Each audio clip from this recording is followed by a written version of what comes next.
So, Pakistan's Supreme Court has ordered the arrest of the country's Prime Minister Raja Pervez Ashraf on corruption charges. The order came as crowds gathered outside Parliament calling for the resignation of the entire government. An aide to the Prime Minister has accused the courts and the military of working together to topple the administration. Jonathan Rugman is in Islamabad. Jonathan.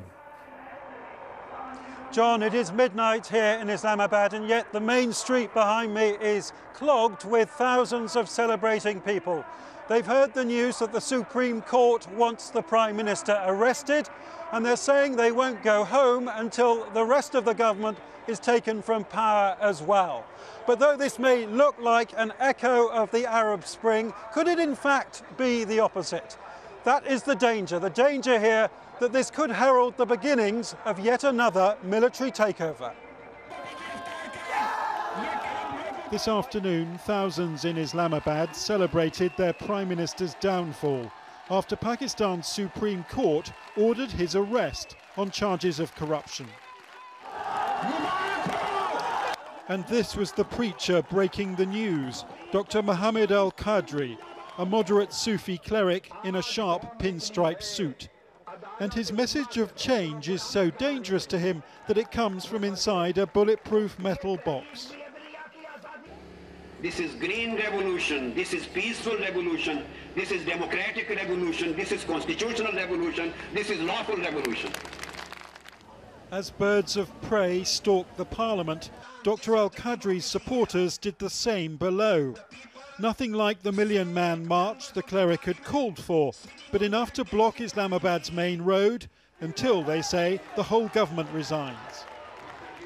It's a soft revolution. It's nothing as Tahrir Square. It is soft revolution. Is a spiritual revolution.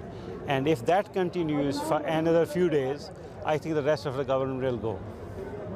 No democratic change can occur ever in the history of Pakistan.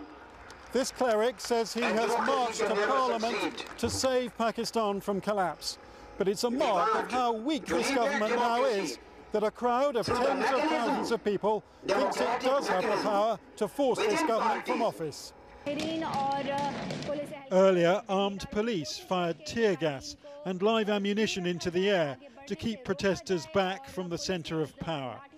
Afterwards, Dr. al-Qadri showed them the spent cartridges from behind his bulletproof glass, and he's clearly relishing the fight. The Supreme Court stopped his first target in his tracks. Prime Minister Raja Pervez Ashraf, no longer whiter than white, and now facing arrest for allegedly taking millions from contract kickbacks. I believe it's a victory for Pakistan because, you know, the corrupt people, the corrupt politicians, they should be behind the bars. Because it's been like 60 years that we've been, punished by these politicians. We are really sick and tired of these people now. But the Prime Minister's spokesman claims the scales of justice have been rigged, that the court is in cahoots with the army in a plot to topple Pakistan's government.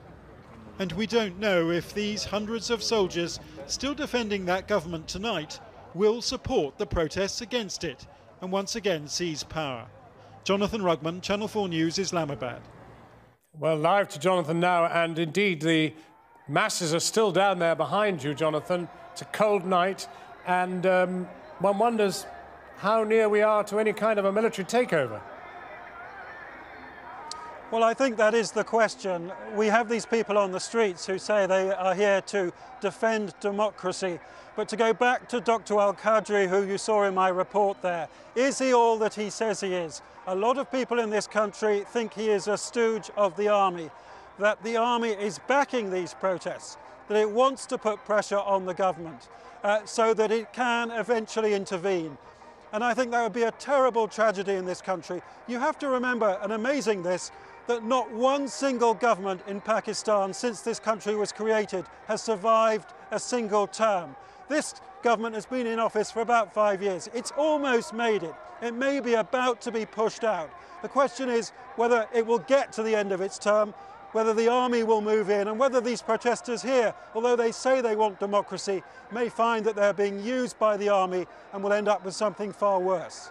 Jonathan Rugman, live in Islamabad. Christian. Thanks, John.